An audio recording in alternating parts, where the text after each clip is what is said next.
ባንቺ በሴት እየተዳደርክ ደግሞ አንተ አፍን ልከፍት ትፈልጋለህ እንዴ?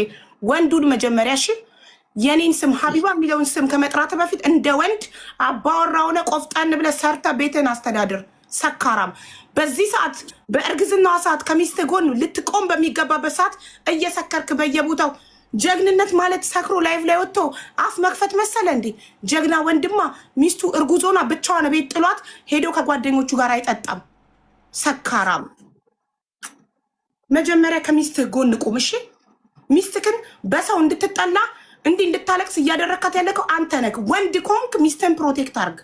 ወንድ ኮንክ አላለቀላትም የምትለውን ጉዳይ ወንድ አይደለክ አንተ ሄደህ አታስጨርስም? ልብ ካለክ አንተ እኛን እዚህ ጋር በደሞዝ የቀጠርከን መሰለክ የረዋንን ችግር እንድንፈታ? ረዋንን ስትቀርባት የፍርድ ቤት ኬዝ እንዳለባት አታውቅም ነበር ወይስ ለጥቅም ነው የቀረብካት? የተለጠፍክባት ሄደክ ለጥቅም ነው ለገንዘብ ነው? ካልሆነ እንደ ወንድ ስራና አስተዳድራት፣ እንደ ወንድ ፕሮቴክት አርጋት፣ እንደ ወንድ ችግሯን አንተ ሄደፍታላት። ወንድነት ምን እንደሆነ እወቅ መጀመሪያ። ወንድ ማለት ሰርቶ ሚስቱን የሚያስተዳድር፣ ሚስቱን ዲፌንድ የሚያደርግ፣ ሚስቱን አሳልፎ ለሚዲያ የሚሰጥ፣ ሚስቱ አልጋ ላይ ያወራችለትን ወሬ መጥቶ ሚዲያ ላይ የሚያወራ አይደለም ወንድ። ባለጌ አንተ ከመጣክ በኋላ ኖረዋን እንደዚህ የሆነችው አይገርምክም? ሙሉ ቤት ገብተክ የተስተካከለ ላይፍ ላይ ገብተክ ደግሞ ትንሽ አታፍርም እንዴ? በእርዳታ ብር ይቃማ የተሰራልክ ሰውዬ ደረትን ነፍተ ማውራት ትችላለህ? ሰርተ ላብን ፎጭ አርገ ይቃማ ያሰራ መስል እንዴ? ሱቅ ያላት ሴት ላይ መተ ተለጥፈ። ወንድ ሁን መጀመሪያ። ከኔ ጋር ራሱ ለመነጋገር ስሜን ለመጥራት ወንድ መሆን አለብህ መጀመሪያ። ደፋር። በተረፈ አንቺ ደግሞ ዝም ብለሽ አትነፋረቂ፣ ቆፍጠን በይ። ምንም የተፈጠረ ነገር የለም። ትራቭል ባል ነው። እሱን ደግሞ ፍርድ ቤት ነው የሚወስነው፣ ሰው አይደለም የሚወስነው። ያ ደግሞ ስላለቀሽ አይደለም የሚፈታው። ጥሩ ጠበቃ ፈልጉልኝ፣ ትራቭል ባኔ እንዲነሳ ነው የሚባለው። አቡ የሆነ ነገር ሰማው ከሷ። ምን? እኔ ጉዳዩን ግን አላውቅም በፍጹም። ምን አዲስ ሆነብኝ። እኔ ተጣልታችሁ አስቀይማሽ ይቅርታ አንቺ ፈልጋ መስሎኝ ለለምንሽ መጣው። ከዛ አንቺ ወዳታላችሁ፣ እሷ ደግሞ እያለች የነበረችው ከኔ ጋር ሰላም ለመሆን ቪዲዮ ሰርቶ ቤቷ ሂዶ የሚለው ማንን ነው?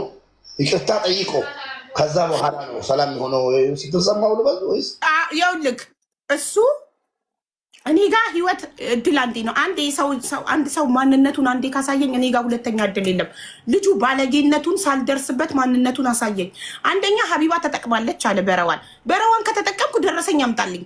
ረዋን እኔ እርዳታውን ስሰበስብላት 5 ቀን ቁጭ ብዬ 55,000 ድርሃም ከህዝቡ ለቅሜ ሌባ የዘረፋትን ስተካላት ለቅሜ 5 ቀን ለማንም እርዳታ ከአንድ ቀን በላይ ተጠቅም። ማ በል እንዳለው ይናገር እኮ ማ በል እንዳለው ደረሰኝ ይቅርታ ላደርግለት ይችላል። ደረሰኝ ካመጣልኝ እኔ አንቺ እርዳታ ስሰበስብልሽ የከፈልሽኝ ደረሰኝ ካመጣ። በተረፈ አበባ እንጨርስ እዚህ ቤት። ደረሰኝ አምጣ። አንቺ ለእኔ የከፈልሽው እኔ እርዳታ ስሰበስብልሽ። ሀቢባን ማን አባቷ ያውቃት ነበር አለ። የአባቴን እበት ይጋጥና ሀቢባን ማን ያውቃታል? በረዋን እኔ ነኝ በአንቺ የታወቅኩት። ረዋን ማንም ዓለም ያውቅ የለ እንዴ? ሁሉም ያውቅ የለ እንዴ? ፀሐይ የሞቀው ሀገር ያወቀው ጉዳይ ነው። ረዋን የታወቀችው እኮ ለምን ምናምን ነው ፎሎ የነበራት? እኔ ነኝ ፎሎ እንኳን እኮ ያስደረግኳት። ማስረጃ እድሜ ልኬን እኮ የእሷን ሺቲ ነው ማስተዋውቀው እኮ። ሰፖርት ባረኳት፣ ባገዝኳት፣ በረዳኋት፣ በወደድኳት፣ እንደ እህቴ እንደ ልጄ ባየኋትኝ። ማንም ባለጌ ረዋን አንቺን አልተቀየምኩሽ። እሱ ብልግናውን ያሳየው። የሚወድሽ ቢሆን ኖሮ አንቺን በትክክል እንደ ሚስት የሚወድሽ ቢሆን ኖሮ ፕሮቴክት ያደርግሻል፣ የምትፈልጊውን ያሟላልሻል እንጂ እየሰከረ እየገባ አፉን አይከፍትም። አንቺ እርጉዝ ሆነሽ እጄን ልቆርጥ ነው እያልሽው ራሴ ላጠፋ ነው እያልሽው እሱ ሰክሮ ላይቭ ላይ ቁጭ ብሎ በስልክ አያወራሽም ነበር። ይሄን ደግሞ አያገባኝም። አምነሽበት የገባሽበት ላይፍ ነው። እኔ አላጣበስኩሽ። ምን አገባኝ? አንድ ሰካራም ስራ የሌለው ኢቃማ መኖሪያ ፍቃድ በእርዳታ ብር የተሰበሰበለት ማይረባ ሰካራም ጋር ሄደሽ የተለጠፍሽው አንቺ እንጂ እኔ አላጣበስኩሽም። ስለዚህ አይመለከተኝም።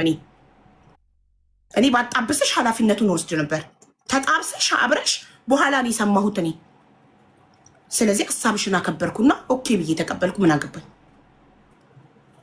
እንጂ እድሜ ልኬን እህቶቼን ስመከር የምኖረው እንደዚህ አይነት ስራ የሌለው ራሱን ማስተዳደር የማይችል ለሴት ልጅ መከታ መሆን የማይችል ሚዲያ ላይ ወጥቶ ብቻ እየሰከረ የሚያቀራሽ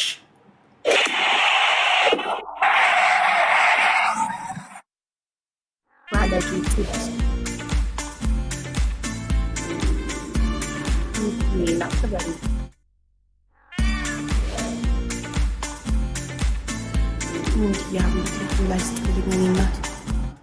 እና ረዋል